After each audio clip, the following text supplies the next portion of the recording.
Ooh, sorry. I lost you. I lost you in the middle of two. Oh no.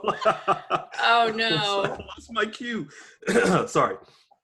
No. So, I'll just edit this part out. Hey guys, thank you so much for joining us. Again, if you haven't heard it today, we love you so very much. Thank you for listening. You are now locked in to the Love Pod, and we have an amazing, beautiful guest that I'm going to try to get to rescue me from Alaska. So, please give a round of applause to Erin Ramsey from You Are Such a Catch. You're Such a Catch. Sorry, I can't say the whole word. You are such.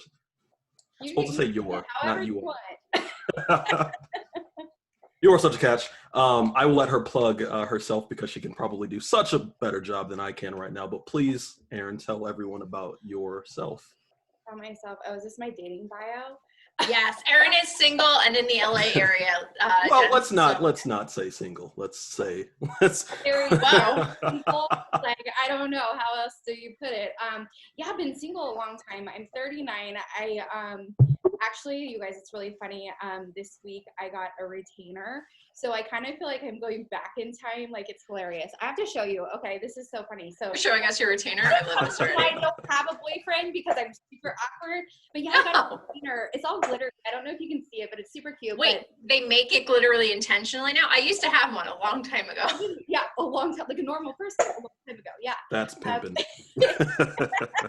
Then you just had like the straight up regular like pink neutral mouth color.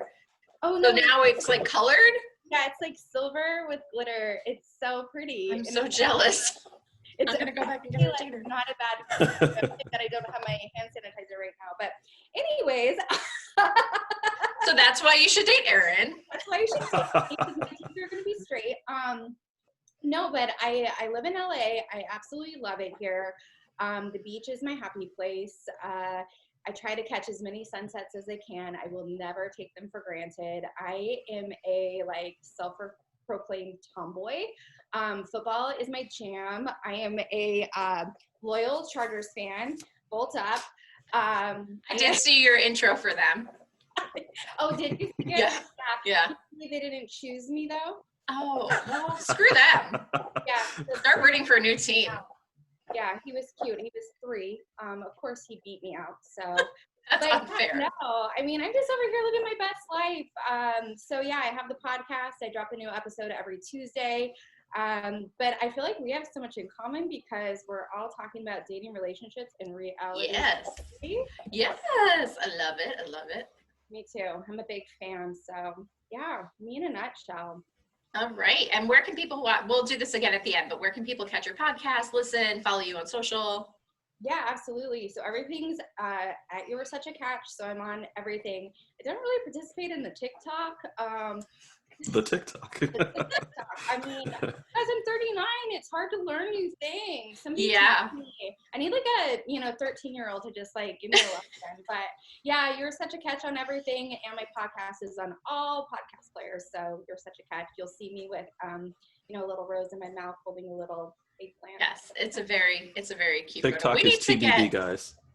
We need to get cute photos, Brian. We just have like random ones that I cartoonized on Canva. There's not a lot of ways to make this cute, so stop you do what you can. I am fishing right now. I'm joking. Please compliment. No, stop. But go ahead. No, come on. And that's enough. And yeah. Brian, you are beautiful. You was smart. You was funny. Right on time. I love anytime anybody references that, it makes me so happy. It's just the best thing ever. Okay, guys. So today, let's get right into it. No, not the topic of the episode, but what are we drinking? Erin, tell us what your drink recommendation is. Okay, so I thought I would be a little bit classy tonight. All right. Well, you'll be the only one. I know. We're getting I'm usually at the dive bar, like ripping tequila shots, but yeah, this is a little sparkling rosé. So yeah. Nice. B, what you got? That's hella fancy. I got I don't know if I can do this because they're not paying us, but I'm going to show you anyways. This Do is it. Crown Royal and Coke. It's my go-to when I'm in a bar, and I am because I don't know drinks a lot, and so I always say, "Give me a Crown and a Coke, please," and then I hold my pinky out. So that's what I'm drinking tonight. Nice. I Yeah. have got, this is my own custom concoction, and it came out, it's drinkable, but I screwed up. So I mixed Abuelita Mexican hot chocolate with vanilla vodka. But I forgot that the hot chocolate was on the stove, because it's one that you have to heat on the stove, and milk. When I say everywhere, it went like over the drip pan, under the stove, into the next burner. This is why I don't cook. So I am also such a catch for many, many reasons. DMs are open everywhere. Yeah, just slide right in. I have not, maybe I shouldn't say this because I feel like it's setting my, I'm going to say I've never gotten anybody sliding into my DMs, and I'm okay with it. But I don't. Oh, tonight's the night. Tonight is for sure the night. Brian just slides right in. I am going to wingman the hell out of your DMs. Shit. I knew I shouldn't have said anything. Oh yeah, no, it's too late. You're not checking the right inbox. You know, there's like a secret one. Yeah, probably. There's probably a hidden one where there's just floods and floods of people just right in there. Dick. Yeah. Eggplant emoji covering everything. PG-13. It's not. Fuck it. Who cares? Okay. Drink recommendations out of the way. Sponsor us, Crown Royal. Sponsor us, Sparkling Please. Rosé. I want to be like The Rock. Didn't he just make his own alcohol? Yeah. He had tequila, but yeah. Maybe we should make our own. Let's get We should. that buying a distillery. I'll do it. Owning a field. Let's start. I don't know how you started. I'll Google it later. So today's topic is empowerment. It is time for the new year. We are going into 2021 strong. We're putting all this shit behind us, right? We're like starting fresh, clean slate, more now than ever. I will drink to that. Yeah, let's all take a moment and cheers. And everything else you say from here on out. Yeah, well then, all right, cheers. Okay, so I really just want to make this like, we're all about love, right? So a feel-good episode where we're just getting everybody hyped and talking about how to feel more confident when you're dating, and for women and men. But we are 2-1 for Brian tonight, so this is going to be a little bit more female-centric. Like them odds. Wait a second, what did I set myself up for? All right, so let's talk about, I think we should talk about this in relation to the Bachelorette a little bit, and like a lot of other reality TV shows, because there's not, let's face it, like in a lot of perspectives, women look ditzy and dumb on reality TV. So, and I don't think, and men look kind of like, and this is again within reality TV sphere, like very gym ratty, like superficial, not a bunch of brains behind them. So how do we get past that stereotype? And what are, Erin, like, what are some things that you recommend to make people feel better about themselves when they're seeing these like perfect images? And how do you make yourself feel better? I mean, you're beautiful, but like, nice. We're starting your reality TV show soon, so let's plug that. I'm ready. Well, I will tell you guys, one thing that's been very hard for me this year is like, I do little things for myself that just make me feel better. Like my nails, like getting waxed. Nobody likes a mustache, you know, I mean, on a girl. What? I mean, to each their own. I bet. Is there like a section for that on Pornhub, Brian? Oh my God, there probably is. Some weird like fetish. Plead the fifth. Can you confirm or deny? I don't know. You know, it's been hard. I also like a spray tan, and I know I live in California and the sun is shining, but I am very pasty. So, you know, I wear my SPF, but I like to go in that booth once a week and, you know, just get a little color. And it's been hard because everything's shut down. So this year has like forced me to be creative and kind of really just come to terms with like, this is who I am, you know, and we're all uniquely beautiful, and we have to start to kind of embrace, you know, the things that we may not really love about ourselves. But like if I, meeting you guys for the first time, you probably didn't know I got a chip nail and freaking roots, and my spray tan might look like a cheetah because I can't even it out. But Not at all. Not at all. So I think sometimes it's just having grace with yourself, and you wouldn't treat your friend that way. You wouldn't treat probably a random stranger that you see on the internet that way. So why are we so kind of harsh and mean to ourselves? You're right. Please. Oh, I was going to say, I don't know. I have treated a few random people on the internet that way, but they've totally deserved it, okay? They have had it coming for a long time, and I'm not the only one. So I don't feel bad about it. Put people in their place when they need to be placed. I resonate heavily with what you said in terms of, I don't want to say self-care because that's just such a cliche, but essentially self-care. It's like, even now, like I feel like it's been like the concept of creating this environment where you can do that has been pushed for quite a while, but it's still not something that people do. It's just, we're not like the culture today doesn't teach people to put yourself first. I think everything that I see is actually backwards, where people feel this sense of nobility if they're, looking out for other people. And so I was just thinking about this the other day where people will, and I do this too, but if you're like having a bad day or something like that, or you're feeling some sort of way, like you won't tell anybody for, maybe this sense of like, well, I want to protect them and I want to protect their emotions because I don't want to put this on them.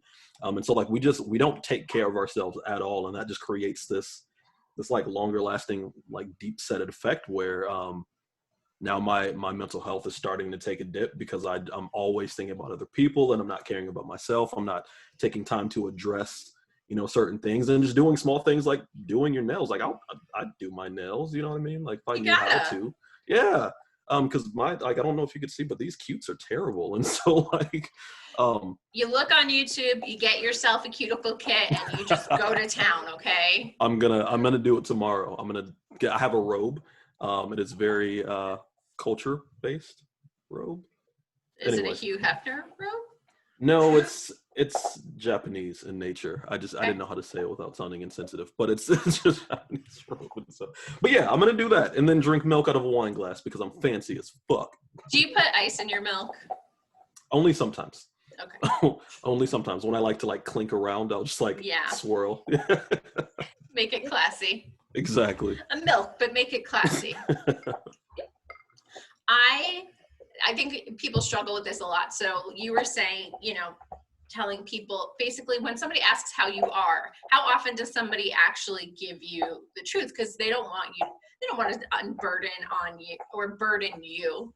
Mm-hmm. I'm fine. I'm okay. I'm hanging in there because I literally hanging by like a thread for the last 4 years. But you don't want to sit there and be like, well, honestly, I have a migraine and I really am just depressed. And you don't have, because you don't want to seem like a Debbie Downer, but you have to be able to, like you said, Erin, like pick yourself up and do things that make you feel good, whether it's a beauty regimen, whether it's going to the gym, taking a day and just watching Netflix, whatever that means to you, whatever makes you feel better. And I think, so there were a lot of jokes going around on The Bachelorette where, they did that beginning montage where it was in quarantine and they're all just hanging out and everybody's like camera ready and Claire's got the perfect makeup and she's like the jewelry and accessorized and she's just like, it's like Claire Crawley, age 36 or whatever she is, at home, sheltering in place. And then it's her in like a gown and like just sipping coffee, looking out the window. And I'm like, okay, this isn't realistic. This doesn't make anybody feel better about the fact that like I haven't changed sweatpants in 3 days. And I don't remember the last time I ran a hairbrush through my hair. And I jump on the Zoom calls and just throw lip gloss on because I'm doing the bare minimum just to survive. Mm-hmm. It's not realistic. And we don't need to compare ourselves to that. And I wish, even though this season has really stepped it up in terms of opening up emotionally and dealing with real life issues, that's been a lot from the men's side. The women are really taking a beating when it comes to, everybody loves Tayshia and that's great. But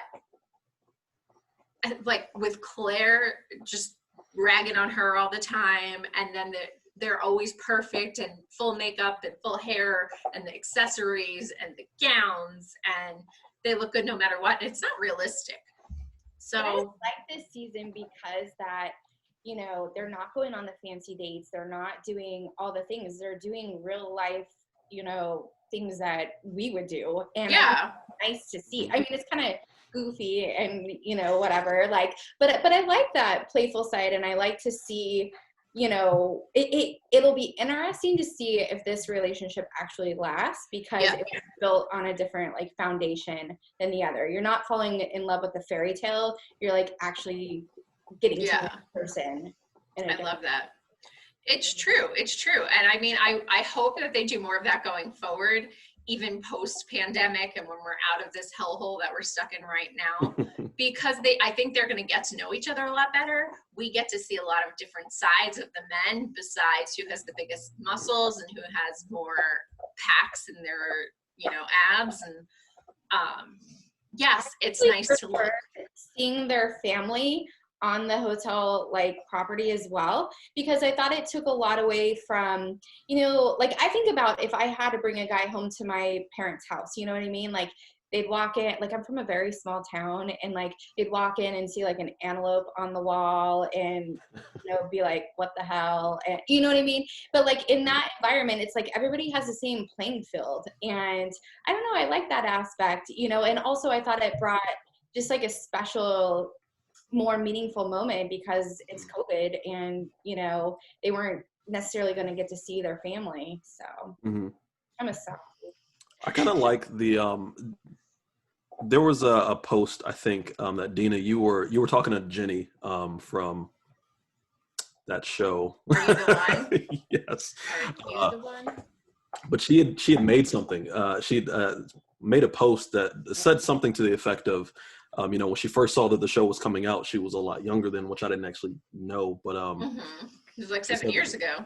Yeah, I had no idea it was that long ago. But she, you know, she was saying how when she first saw that they were releasing it on Netflix, she was just filled with like this fear or like anxiety. She was like, "Oh crap! Like people are gonna see, you know, who I was then." And I think what she was getting at, she didn't say this, so I'll have her forgive me if I'm putting words into her mouth. But I think what she was also explaining is that she kind of felt this pressure to be something. Because, I mean, when you consider I don't know what the process is to get on that show, but I'm assuming there was like a list of questions and, you know, they're looking for a personality to be marketable, because this is going to be what's entertaining. And so I'm assuming a 24-year-old like young person, male or female, feels some level of pressure to be, you know, what they would want to see on TV and not just who they are. And so, because me now, you know, I wouldn't be afraid if I saw myself on TV, because I know that who I am now is who I'm going to be on TV, but that's probably not the case, you know, 7 years ago when, you know, you want to create this, you know, this, whatever it is, this buzz. And so she's like, man, I have to be entertaining and fun and sassy and sexy, you know? And yeah. So that's, I think that kind of goes back to your question about, you know, why everything seems that way, is because I think everybody just feels like I need to put on this weird, front to. Yeah. Whether you're on TV or not. Erin, have you seen Are You the One? I have watched some of it, so I started to watch it on Netflix the other day. Yeah, I pretty much dabbled in any reality TV. I hadn't realized, like Brian said, I didn't realize it was from so long ago, because it just popped up on Netflix. Yeah. And so we watched the first 2 seasons, and then I downloaded the MTV app to watch the next, whatever the word for it is, but like the following seasons. And they're all kind of very similar. So I was like, oh no. But I fell in love with the first 2 seasons. And so we're going to have Jenny and Curtis, who were not a match, but are together now on the show. They're going to come co-host with us. And Brian's right. Like at 24, whether you're on reality TV or not, if you're on reality TV, there's added pressure times a million, I'm sure. But when you're 22, 23, 24, you're not as sure of yourself, and you're trying to figure out who you are. And so you try to fit into what other people want you to be, or what you think you should be. And now that we're all in our 30s, I think, I don't want to speak for anyone else. We got it all figured out. Oh yeah, totally all figured out. Cross the threshold. We've got it.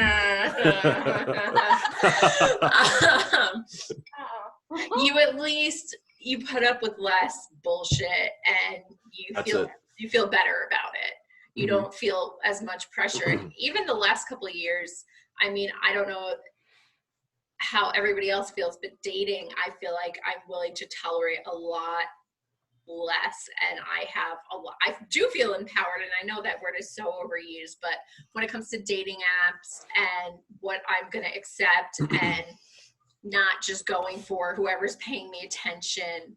I mean, I matched with this guy. I'm back on Bumble, so I matched with this guy, and we were texting. We were supposed to meet up. I just wasn't that excited about it. I had this like feeling, and so I didn't want to completely put it off, but I also didn't want to be rude. And I was like, you know what? No, like if I'm not excited about it, why am I going to do it? What, like, if something's not right, I should be super pumped to meet this person and want to hang out. COVID, I hate that we have to preface this, but obviously like socially distanced or via video or whatever. And then I was like, wait a second, you only have one picture up. Why? Like that could be anyone. And ask him why? Yeah, I said, can you send me some more pictures, and why do you only have one picture on your profile? And he never answered. And I was like, If I were 23 or 24, not only would I have still gone on that date, I would have sat through the entire thing, even if he looked like Channing Tatum in his photos and then came in looking like Fat Bastard from Austin Powers. And I would have been polite. And if he asked me to hang out again, I would have said yes. And then I would have just ghosted and never answered again. But why waste your time? It's okay to say no. It's okay if you see red flags, if you're not, that's empowering too, to be like, you know what, this is not worth my time. Just because somebody wants to pay attention to you doesn't mean that you should give them the time of day and pay attention to them. Indeed. Do you guys feel that changed, at least when you were dating to when you're younger versus dating now, or is it different for you? God, it has been so long since I've actually like dated.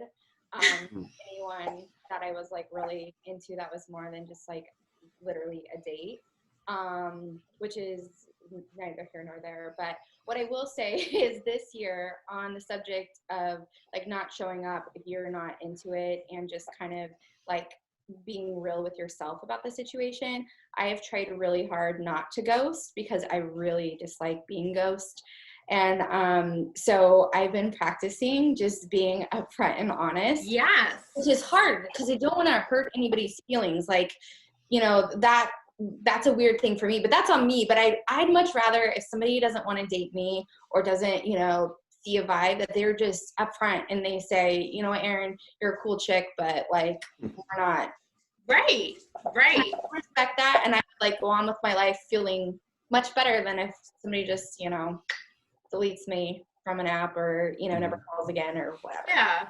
And it's hard to be on either end of that, but it's not better to be ghosted, because then you're still left wondering, and it's hard to just cut off communication if you are interested and be like, well, maybe they're busy, maybe their phone fell into a well. I mean, whatever the case might be. Brian, what about you? What's been your 20s to 30s empowering moment in the dating world, or just how you changed when you're dating? I can't say that I've had any empowering moments, really, you know. So I think what empowering kind of, this might be going down a rabbit trail, so forgive me if I'm going off topic. Okay. But I don't think that men need to be empowered. I don't think that we need to experience any empowering moments, because the men are such like pieces of shit sometimes, that like we've been up here, right? Like the male in general, but like specifically white males, like they've elevated themselves so high that I really don't see me like needing to regain something. I don't know off the top of my head what empowerment like really means, but understanding the concept that I do get right now, like I don't need to experience empowerment, because like I haven't been slighted, you know, historically as a male. As a black male, it's different, but as a male, you know, I haven't really been, you know, it's kind of on the opposite end. And so Yeah, I don't know. I did though. I wanted to speak to there's two dynamics that I kind of saw going on, and one is I kind of want to give advice to the younger generation of women, because it's something that both of you guys mentioned, and it's kind of a plea to just stop being so curious. You know what I mean?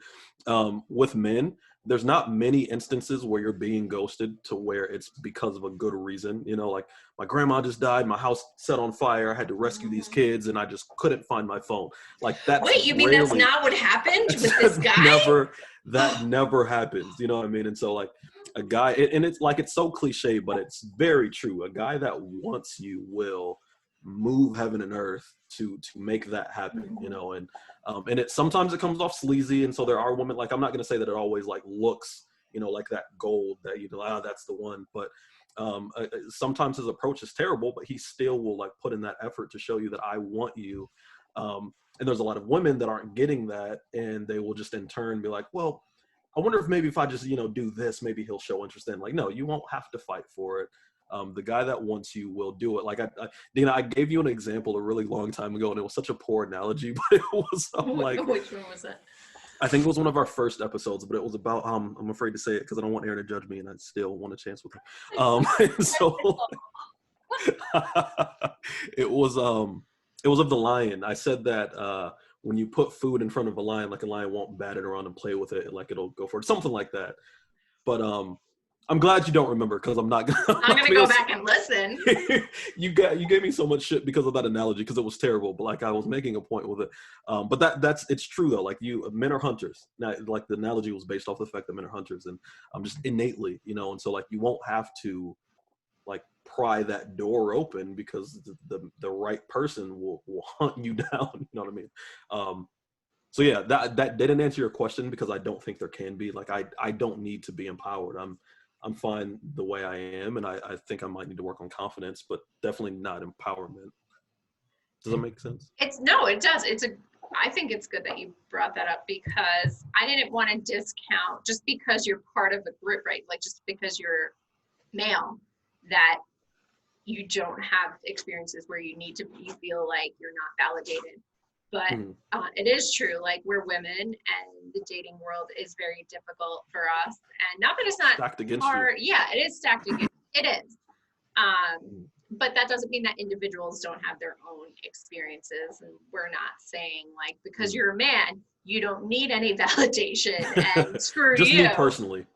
Brian's a confident dude, and so he already has that and understands the feelings. He's up here right now.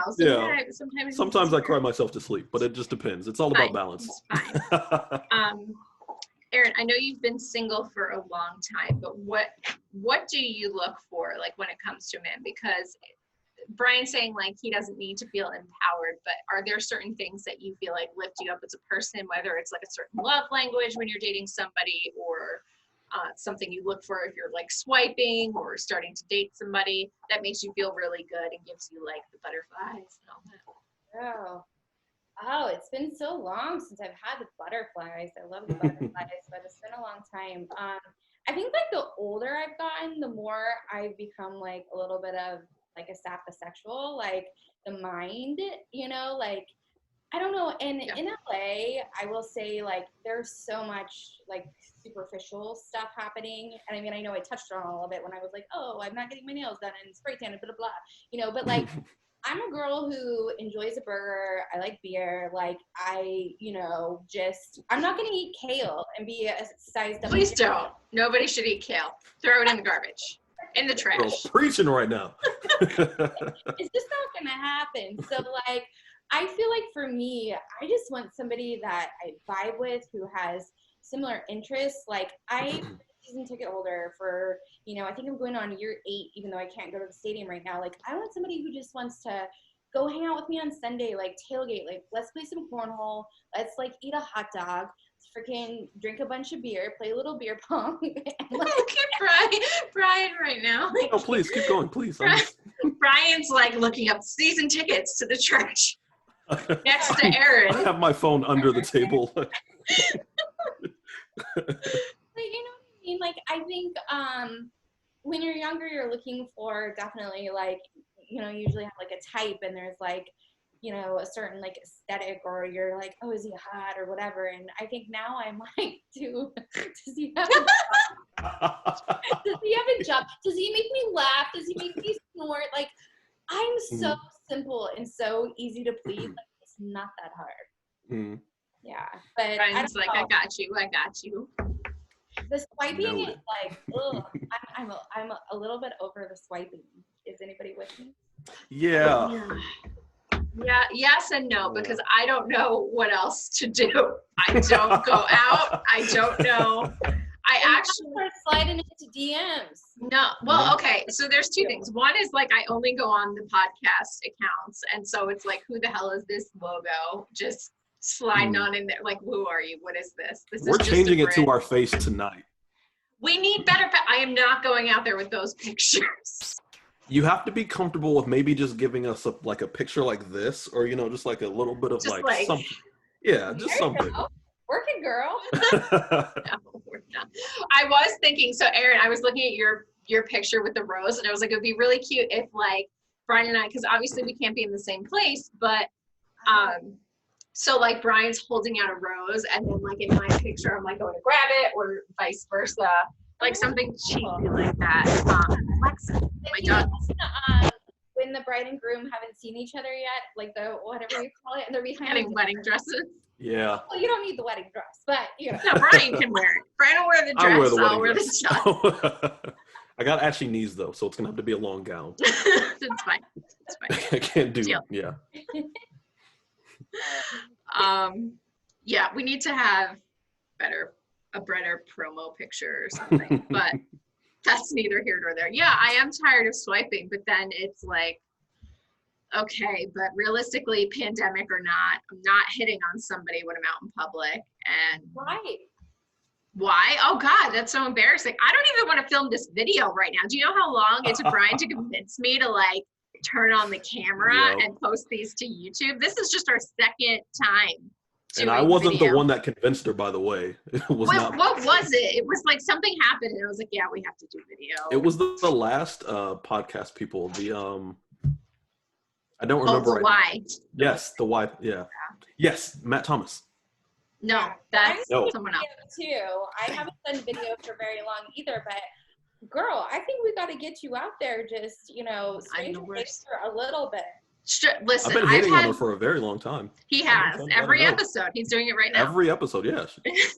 I'm still kind of just like, if it doesn't work, Erin, like I'm going back. You're going. I have my reserve. That way to empower me, Brian. Way to make me feel good. Oh man, that did not come out the way that I was intending it. God damn it.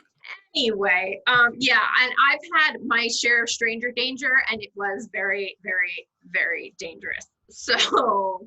And you got to look out for that too.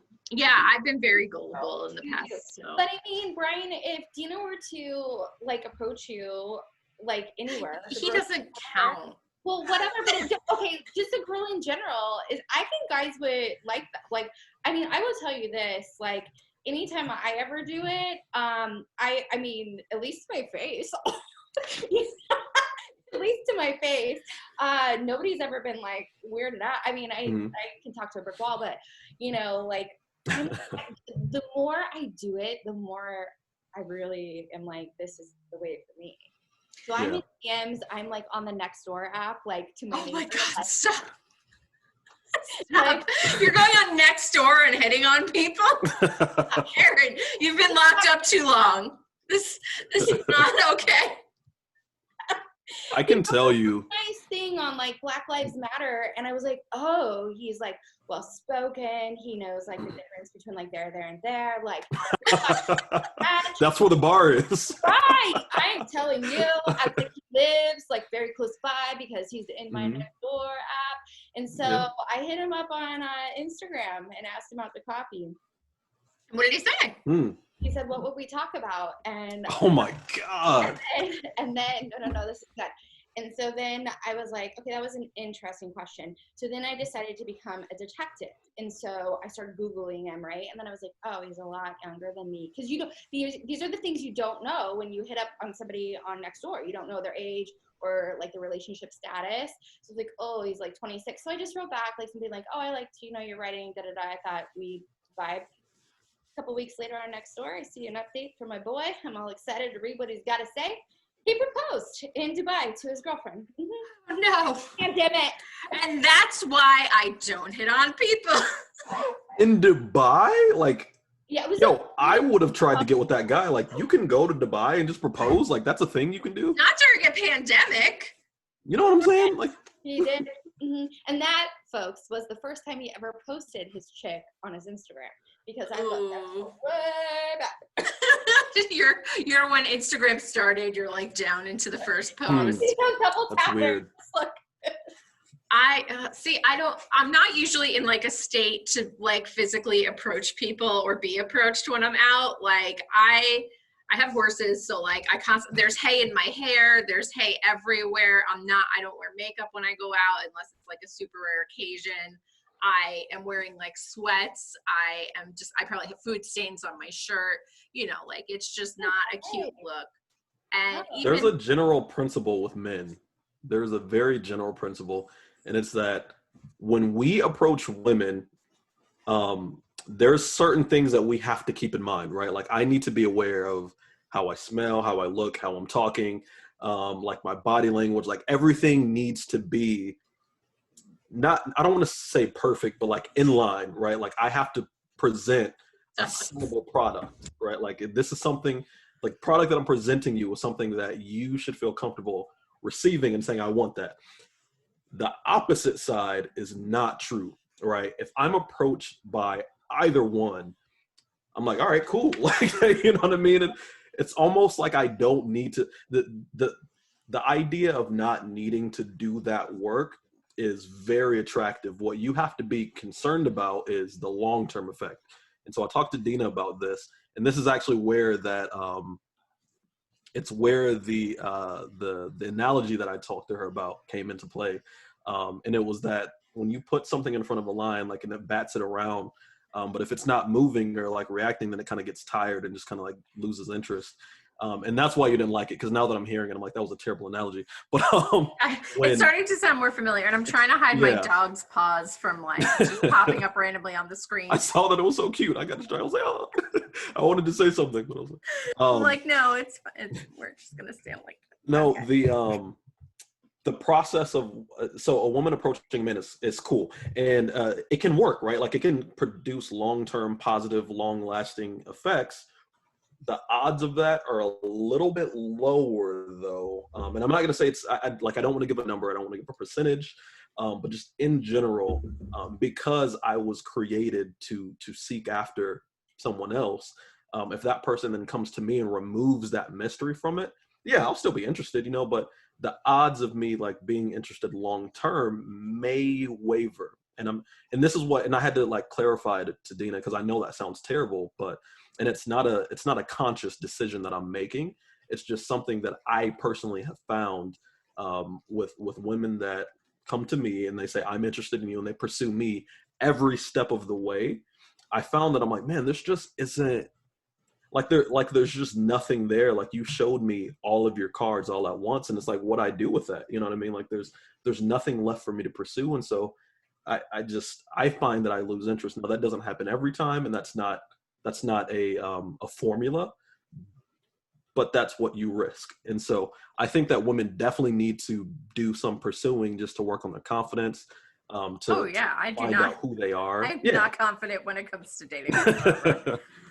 But like they show like all these different TV shows, like, about, and TV shows isn't a good reference, but like of these women saying, well, how do I talk to him? You go up and you say, hi, I'm interested in you. Like you don't need unless that guy is like a 6-figure earner and is like a super douchey guy that drives like the top of the line car. You don't need to have a formula to talk to a guy. It's hi, and he's gonna say, hi, I want to sleep with you. You know what I mean? Like it's not that hard. Like men are simple. I have, and I will.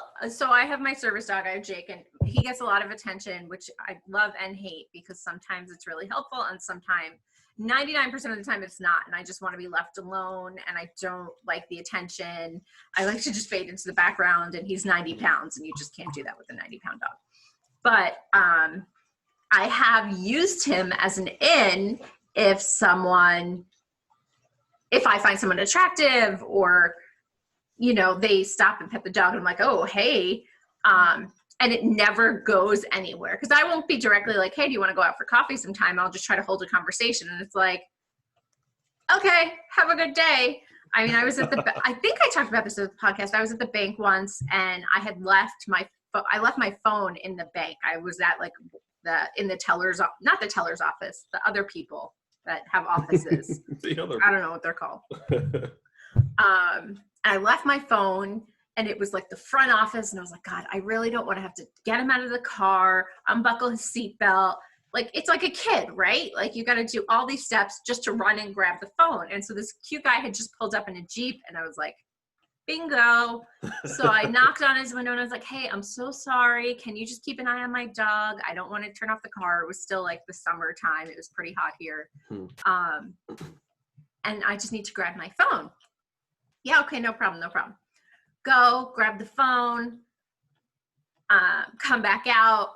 And I like motioned for him to roll down his window. And I was like, thank you. So, and he literally like backs his car and he's like, yeah, no problem. And like keeps going and just like zooms off. And I was like, for watching my dog, you know, like mid-sentence, he like backed out. And I was like, all right, cool.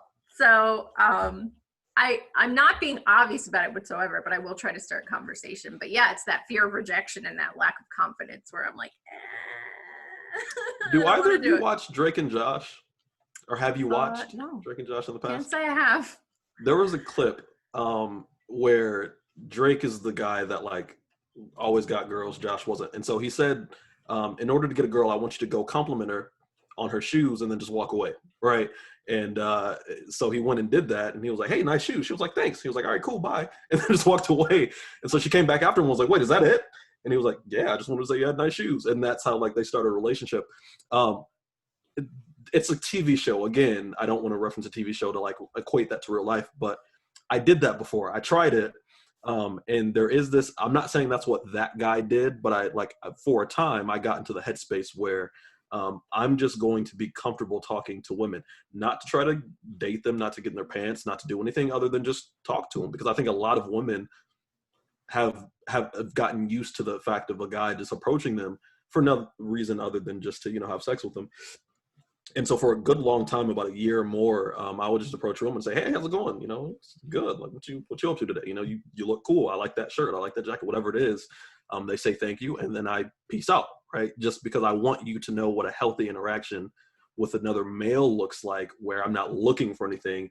And so I'm not saying that's what that guy did. That was kind of weird, but maybe he was like running late for his mom's funeral or something. But yeah, totally. That's why he was at the bank I meant to say wedding. Oh my God, I didn't mean to say funeral. Sorry, that was so dark. Those gym clothes were really screaming funeral. Oh my God, I feel so weird about that now. So, Erin, you see a guy, like walk us through it. You see it. I'm not even gonna say you've seen an attractive guy. Like you walk us through it. What do you do?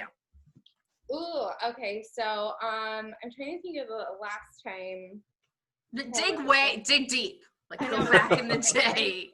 I mean, I'm probably a bad person to answer this because I will like literally talk to anybody and like whatever. I mean, there was one night where I was at my favorite dive bar. So I do have a thing with my favorite bartender. So there's a dive bar close by. It's my favorite. It's my jam. In non-COVID times, I'm there, you know, Friday night, Saturday night, Sunday. I mean, just like frequent flyers, like Cheers. Everybody knows my name. But I had gone there after a game, and I saw a guy who happened to be wearing Chargers gear, which like nobody ever is like a Charger fan. And so of course I like leave my seat, left my drink, like all the things you're not supposed to do. But my friend was there, he was like watching out for me. And I was like, dude, you know, like it, you know, so and I mean, I just said like, dude, Charger fan, like let's talk, pull up a seat, let's go. And we did, and I ended up taking him home and another girl, but not because of like a romantic thing, but because they both lost their phones and I felt a little motherly. So I was like, damn, she's a player. Took a turn. You should have left it. No, I've never dabbled in that hole. But I did take him to El Tarasco and bought him some tacos, and then I took him home, and in the morning I Ubered them both back to their respective places. just like a good little mother You're hen. just I mean, such an angel. I guess. Remind me to insert a round of applause for this moment or something that reflects the Brian, beauty you of what always just happened. tease things like that, and then I never hear it in the end. I'm going to do it. I only did it one other time. It was the cat noise. Oh, see, I thought that was just me making that noise. I thought I was really good at the cat noise. No, yeah, I overlaid your voice with the cat noise just to make it like pop a little bit more. But nice. That was amazing. That is an incredible, wholesome bar story, and that should be our random act of kindness story. That could be. That could be. I have another one I want to share, but that is, and I love how we set it up. Okay. Just joking, sorry. I love how we set it up. It's like, Erin, tell us about the last time you picked up somebody, and you're like, well, I Ubered them home and bought them tacos and tucked them into bed and read them a bedtime story. Seriously. But I did see that man again several times. Well, he was your bartender, right? Well, no, I'm not hooking up with the bartender, but I mean, Charger fan. Oh, the Charger fan, Okay. All right. So you saw him in like maybe not romantic, but some kind of. The Chargers lost, so you got to have something to take your mind off it. That happens a lot. Wow, I love it. I mean, the Chargers losing. Sure you do. Listen, no judgment, okay? That's my shirt right now. Speaking of the Chargers losing and needing a release. What? I don't know how else I couldn't segue any other way. I can't take it back now.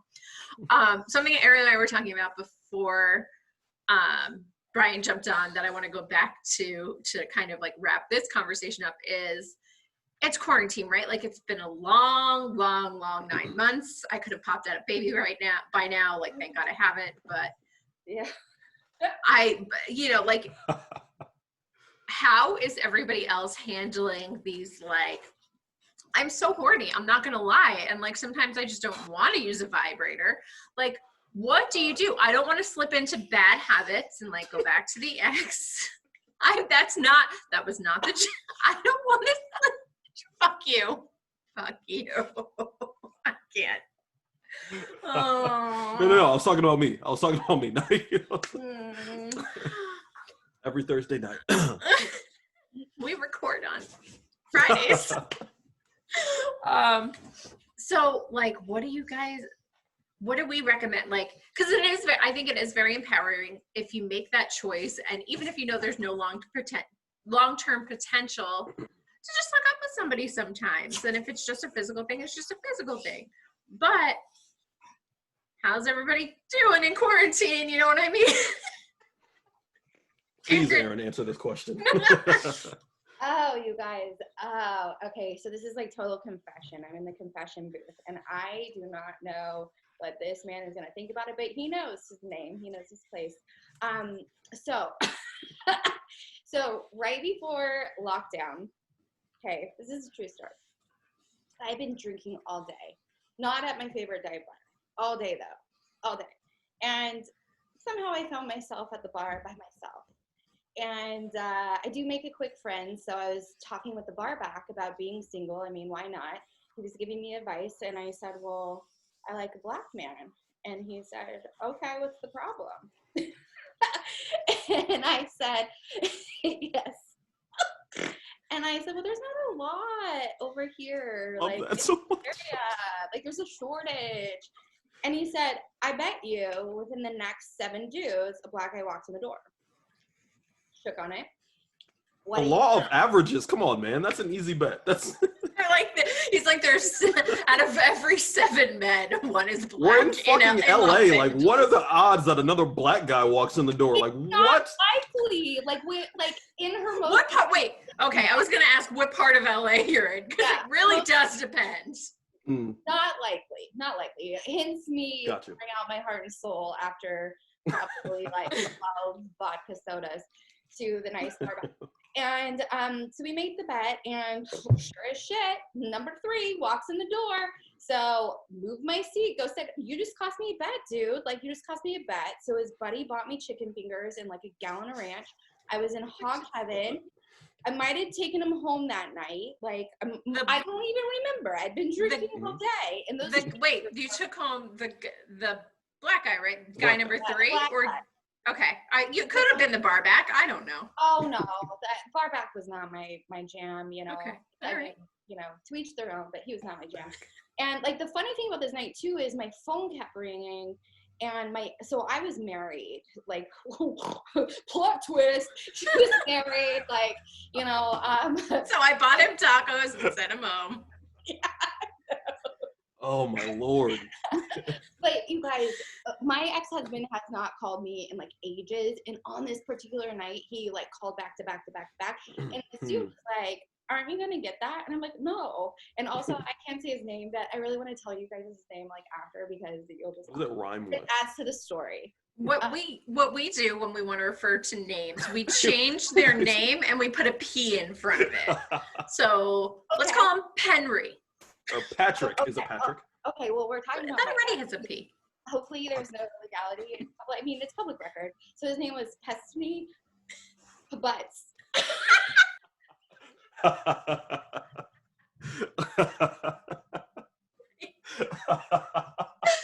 The end. Okay. Beautiful. Sorry. Beautiful. And no. And that's not even the story. Yeah. So this nice man is very patient. He comes home with me, whatever. Don't remember much. But I will tell you, this is like a quick safety announcement, a little PSA during my story about what was supposed to be a one-night stand. So I woke up in the next morning and he had a gun, okay, like a real life like gun. And I was like, oh shit, Erin, like you should not get blackout drunk and then take the black guy home who has a gun. Like what's happening? So retired cop, all makes sense. Like it's all fine. I know. Yeah. Well, I don't love it. But yeah, so then fast forward like a week or so and we're now in lockdown, and he hits me up, and you know, it's supposed to be a one night stand. I forgot I even gave him my number.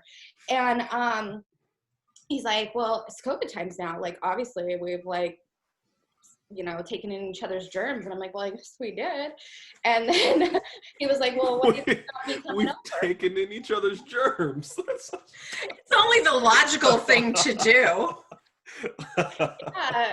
So that sparked our quarantine whatever relationship, to which he refers to me as Legally Blonde, and I call him the pool boy, and he comes over once a week and takes care of the pool. And sometimes your pool just needs a little black charcoal, you know, chlorine, whatever. But to be clear, Erin, do you have a pool? No. No. I'm a virgin, first of all, so listen. I can't believe what I'm hearing. This is I know. Okay.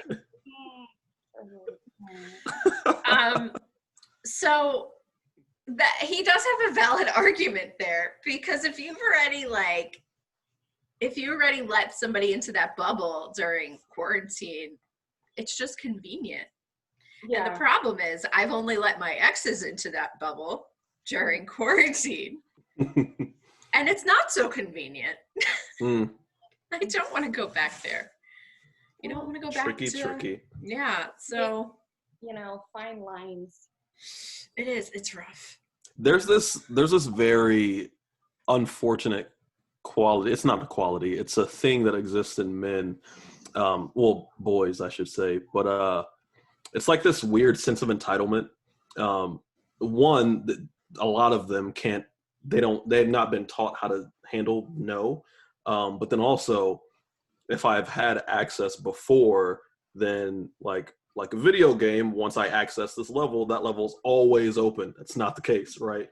And so that's kind of weird. We're like, yeah, it's just like this weird thing. Like, I did it before. Don't me no for. What does no mean? Like, what? Like, I've already done it. Like, it's so, yeah, it's just, men are so weird in the right. And anyway, sorry. I'm going to step down from my high horse because that's not what this is about. I'm going to tell you, Brian, you used the video game analogy, so I'm going to go with it.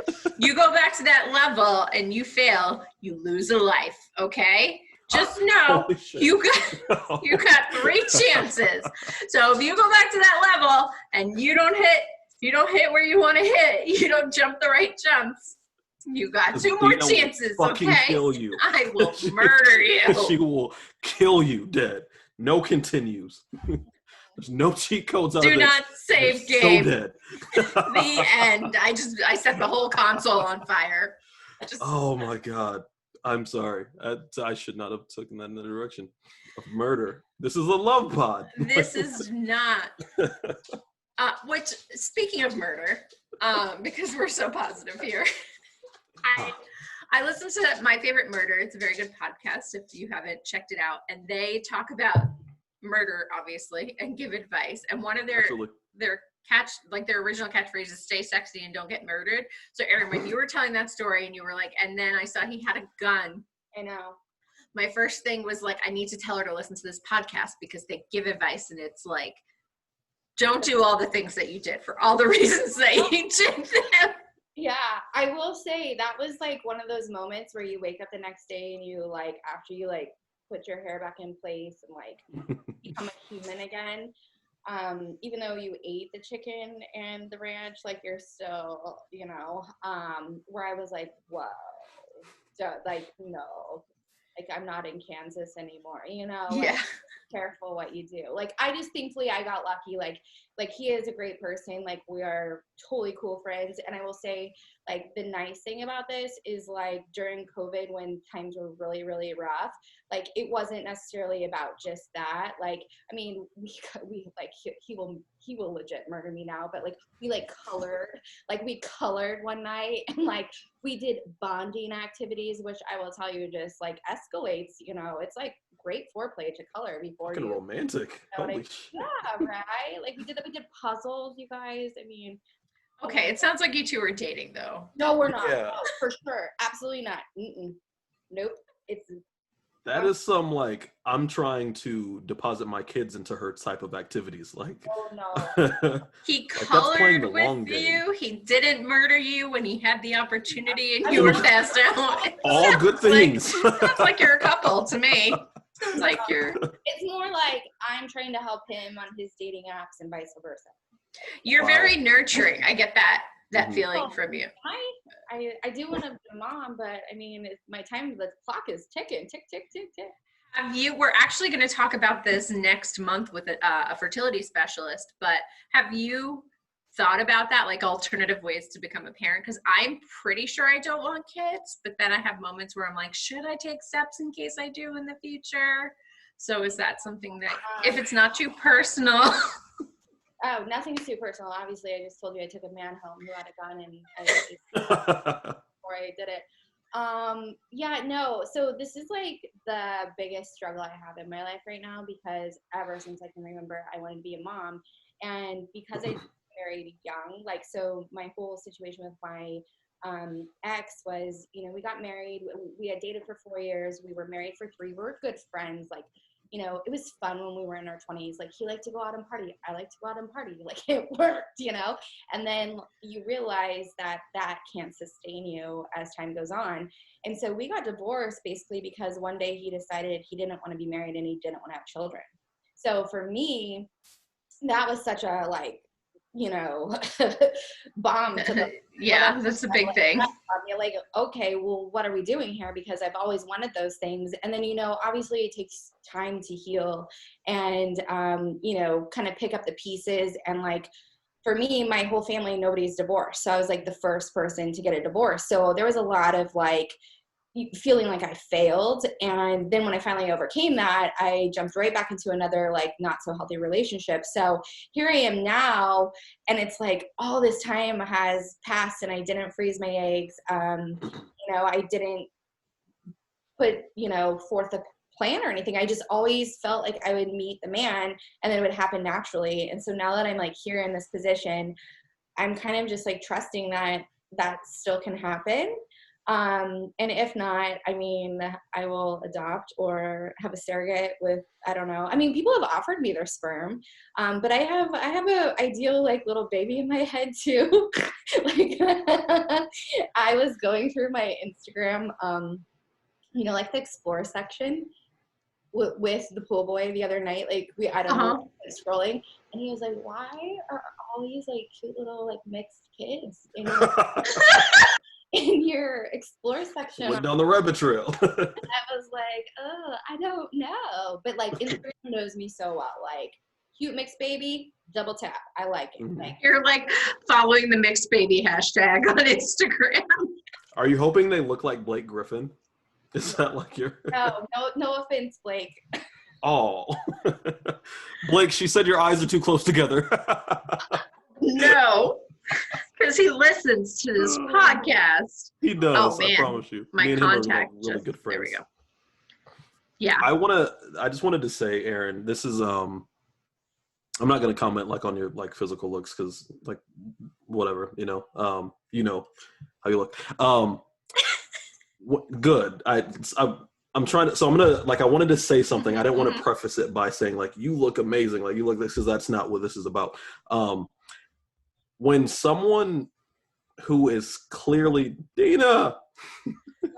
She left. No, I did that on purpose because I wanted you guys to have a moment. Oh no. This was okay. I was like, no.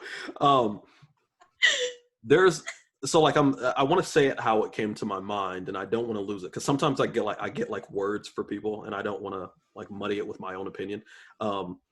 You're someone that like, so the things that you were listing off today about like your interests and like the things that you like doing and all these things, that is, I can't imagine like you're someone who I'd be like, why are you single? Like it's so like you're a checklist winner. Like everyone would have like your qualities on a checklist. You know what I mean? And so the fact that you're single, I think is very intentional. Because there's going to be a lot of men, a lot of boys that will like try to knock down that door and say, I want this one. Like you're someone that I think a lot of guys would want, like, obviously, you know what I mean? Very obviously, not just because of looks, but like just you like spending like casual time with, amazing. You know what I mean? Like not having that fear of like, I need to be this and I need to do these things. Like you're someone who a lot of guys can say, I just be myself, you know what I mean? And not feel this pressure to like, I got to impress her every single day. You know, like I have to like bring my A game every day. Like you're not that. And that's cool. All right. Like every guy is like dying to find someone who they can just be really like calm and, you know, like themselves with, I guess. The fact that there isn't a guy like that in your life, I think is very specific. And it's because there's so many guys that are knocking down that door, there's going to be one guy, you know what I mean? That out of that crowd that you'll find and say, that's the guy that I've been waiting for. It's very similar to what Claire said. And she was like, what did she say? And she was like, he says that I'm Let's not compare her to Claire though. Let's not compare. No, just what Claire said, not Claire's personality. Just the words. Just want to make Claire. that very clear. Yeah. Absolutely. Claire's crazy. But she said, well, I'm 39 and haven't met a guy because I haven't settled for guys like that or something, you know, along those words. And I remember the scene. Mm-hmm. Yeah. So like you're playing a game statistically of averages, right? And out of every like 20 guys, there's only going to be one guy that is like that person, you know what I mean? And especially because you live in LA, like, oh my God, I've even like, I can't tell you how many stories I've heard of people who've had like a hell of a time dating in LA because there's just so many people. And so like, I wouldn't sweat it at this point. If I were you, like, I wouldn't be sweating it because LA is just a cesspool of guys and it's getting bigger. But I guarantee you there is that one that like will make you realize this is why I've been waiting for so long, because like you have qualities that like men would literally kill other men for, you know what I mean? Like, and so I don't know about that. I promise Brian you, would kill other men for. Without even second guessing it. Like it'll just turn into like a gentleman fight. Like, no, bro, she's mine. And then it's like, why am I doing this? But it's like, I gotta continue. Like, seriously. All of a sudden, I'm like, It turns into a fight and then somebody pulls a gun. That's the scenario. But sorry, all that aside, I wouldn't sweat where you are. Like I think that's pretty common in today's age, is because you have to sift through all of those guys who haven't been taught how to date, who haven't been taught who they are, they haven't been taught how to know what they want, and they haven't been taught how to tell like a real woman, right? And so a lot of guys are still looking for like that intimate pleasure, like that immediate pleasure, and you're not that, right? Like you're someone who can offer so much more, and I don't think that a lot of guys are ready, or even know how to know that they're ready to receive that level of woman, if that makes sense. And so and the same goes for you, Dana. I'm not like, this isn't just you specifically. I'm not. Like the same as you compliment me all the time. Compliment Erin. We're good. We're good. It'll continue after she's gone. Yeah, but like but for real though, like I see that in you, that like I see that like you've had this, like there's a lot of guys, and that's because there's a shit ton of guys in LA, but there is going to be that one guy that I don't believe in check boxes, but it just for the sake of argument, will check those boxes. You know what I mean? That is everything that you're looking for. And because when it comes to people like you, there is someone specific for that type of personality. And like you shouldn't waste. Never mind. I'm gonna stop there. That's all very kind and very sweet, and I really hope that that's true. And it's funny because I think for a while I shifted into this, like, I need to be this strong, like, independent woman and like do everything on my own because there's an absence of a man. And so it's funny because I do have a gay husband who really looks out for me, and he, like, if I could pick up a straight man, like I pick up a gay girl, I mean, like we wouldn't even be talking because I'd be so busy, right? but the thing, like, he always used to tell me, like, Erin, like, ask for help, like, be a little bit needy, like, don't act like you have it all together, because some guy doesn't know, like, where he fits into that. Like, where does he go? There's no space for him anywhere. And so I have tried to do that. And it's funny because I am attracted to, like, an alpha male. I want somebody to be the man. I don't want to feel like I have to, carry the weight of the world on my own two shoulders, but it's hard to, I guess, find that or get that message to come across. I mean, talk about empowerment. I'm like, I don't need no man, but I do want somebody, but I want somebody who adds value to my life. And there's no shame in that. I think I see so many messages online, like, and it's great, like, be confident in yourself and be happy with being single and be content, but there's no shame in wanting love. There's no shame in wanting a partner. Indeed. So normalize whichever end of the spectrum that you're on. It's okay to be happy being single and not want somebody in your life, and it's okay to want somebody but still be happy with the person that you are. So I think people aren't single for the right reasons. Like, people don't take advantage of their singleness. People are single and they're miserable while they're single, instead of using their singleness to like find themselves. And like, you don't hear, and that's why I liked what you said earlier, Erin, like, people don't take that time in their singleness to really find out about themselves and learn what they like, what they don't like, who they like being around, their personality types. Like, how many people have even taken personality tests and know what their personality set is? You know what I mean? Like, so yeah, the singleness is a time to discover who you are, and people aren't doing that. So when they come together, they're trying to like fit their life with somebody else's life, and like those puzzle pieces don't fit because you don't know what you have to offer. A lot of guys don't know what they have to offer, and so when they find an independent woman, they become afraid. They're like, holy shit, like, she's not going to take any of my bullshit, so I don't have this leeway to be lazy and all this stuff. Like, I have to bring my best self, and like, a lot of guys don't know how to do that. You know what I mean? And so that's a real good indicator for a lot of women. This isn't going to work. You know what I mean? I'm going to eat. But no, you're not. Oh, he's hungry. All right. Well, I guess that's a good segue to wrapping up everything. So as always, we have our random act of kindness for the week, and I have to read it off my phone because I can't memorize this shit. It's a lot.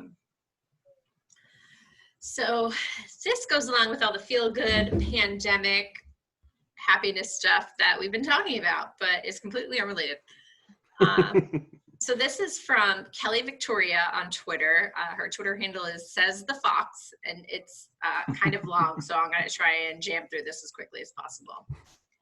At the beginning of the pandemic, I went through some painful personal stuff and would often go out at night for long walks because no one was around and I couldn't sleep anyway. I think that's very relatable. one night I was walking down my street and noticed that someone had set up a few little objects in a tree planter, and upon closer inspection, I realized it was a fairy garden with a little note about the 4-year-old who felt lonely in quarantine and wanted to spread some cheer. The next day, I wrote a little note to her, pretending to be a fairy named Sapphire that had come to live in the tree because she had set it up so nicely, and I left it on the tree that night on my walk and said I would gift her with a magical fairy dice because I get really into crafting during quarantine and craft resin RPG die, which I'm assuming is like a D&D kind of a thing, during the pandemic. But she had to do 3 things for me. I wasn't sure if she'd respond or even find the note, but it was fun just imagining what she'd think. The next night on my walk, I found this and immediately burst into tears. And I will post this, even though I posted it before, I'll post it on her Twitter again.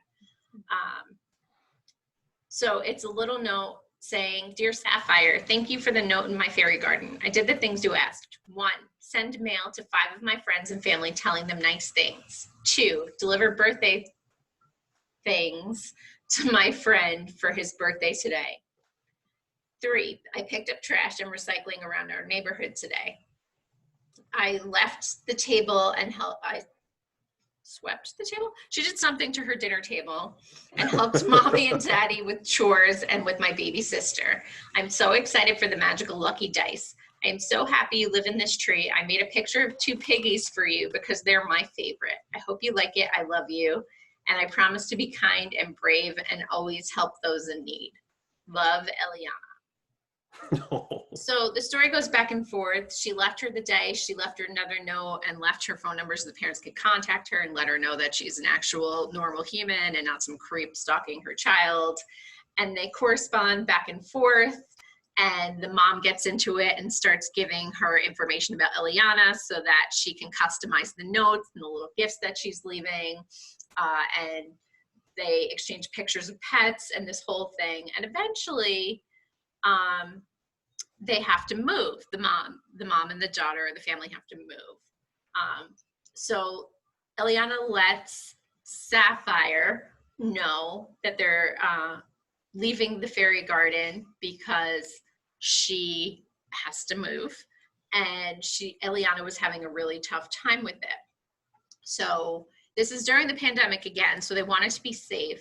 So Kelly goes and gets a COVID test and sends the results to her neighbor, the mom, and starts a little scavenger hunt series and ends up giving her a memory box with all these little trinkets, and to be able to keep the trinkets that she'd already gifted as Sapphire, dressed up with elf ears, and went and met Eliana to say goodbye as Sapphire. So it's so cute. And she goes on to say, we got to sit and talk for about an hour, and she asked me a million questions about what life was like as a fairy. Some I hadn't prepared and others I had. It was incredible and one of the most important and impactful afternoons of my life thus far. I hope one day when she's older, she can understand that I truly needed her as much as she needed me these past months. This is the book she wrote me after I encouraged her to keep telling such amazing stories. So they made, Eliana made Sapphire a little book, and her mom typed out the story, and then Eliana drew her little characters in it. And they plan to keep in touch and write letters to each other. She said she's changed me forever, and the things her mom has said about how her self-confidence, her kindness towards others, and her creativity have skyrocketed since meeting me and making me feel like I had an impact too. And there's a little video of Eliana opening her gifts from Sapphire, and it's just so sweet. I just love it so much. I know. Might just be the alcohol, but that is really cute. Sorry. God. So cute. Like, I know we all feel so lonely during the pandemic, and I'm trying not to cry right now. And this little, like, such a little thing. I wish I didn't live in such a rural area where, like, you can just, in making somebody else feel better, like, you feel better too, and it takes away your loneliness. And she, not only that, she had like this is like a 150% effort interaction where she went above and beyond. She dressed as the elf. She was leaving little gifts. She's continuing on this whole journey as Sapphire, and I just, oh my God, I can't. It's just so adorable. So that is people like people leaving their daily, like it's crazy. Like people leaving all of like it's really hard to leave your selfishness behind and to stop like considering all the stuff that's going on in your own world and bring like a magic moment to somebody else's world. Like is this level of selflessness that we never see, right? Like you never see this in today's world. And so like that's what like is getting you right now is I'm just considering like all that. Like I don't cry, I don't cry ever, but like that, it's just to be able to like push past all the crap that you're going through, because I can imagine that person's probably struggling just like the rest of us are, but to be able to bring that level of happiness to somebody else is huge. I just wish that this was a more like marketable story so like we can hear more about this type of things, because I know this happens way more often than we hear about it. But that's huge. And I'm not crying, you're crying, so screw you. Let's face it, if any one of the three of us were going to do something like this, it would be Erin, because she has the Uber set up already. She's got the fairy-sized tacos to go in the little box. Like, what? That's so crazy. We asked for a random act of kindness, and Erin gave us one, even though we thought it was going in a completely different direction. What we thought was going to be a threesome story ended up with people eating tacos. Oh, okay. Oh, man. That's what I thought it was going to be. What Erin, a night. Thank you so much for being here. Please tell us again where we could find You're Such a Catch. Yes, on all social media. Instagram is probably the place where I'm at the most. So at You're Such a Catch. And I'd love to hear, stories, feedback, anything, thoughts on the pool boy situation. It is strictly FWB, nothing more. And also if you want to, root for the Chargers with me, I'm all in. Date me, apply, like, I don't know. Hit a sister up, slide in my DMs. That is so attractive. Guys, if you want to date Erin, please drop a comment on You're Such a Catch on Apple. The DMs are now closed. Slide into those DMs, or if you want, let us know, and actually let me know. And I'll pass I don't want to along. hear about it because I won't tell I'll pass along to Erin, because I feel like we might suddenly start getting a bunch of deleted threads in our Instagram comments. Oh my God, but no, seriously, it's all about happiness, and I wish you all the best, Erin, honestly. And if you suddenly see Brian in LA next week, it's just totally coincidental. That had nothing to do with this. I'm just down here visiting a friend. I don't even know what you're talking about. I had this planned months ago. Where's Erin? He's just stumbling along Hermosa Beach. Erin! Erin! She said she would be here. Take him home and Uber him back the next day. Yeah. Exactly. Go Chargers!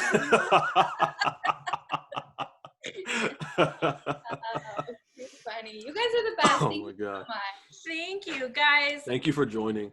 All right. Make sure follow You're Such a Catch and at LovePod Podcast on Instagram, Facebook, Twitter, YouTube,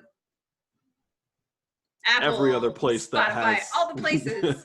a search bar. If you haven't heard it today, we love you. We love you so much. Fabulous. This isn't drunken love either. This is legit.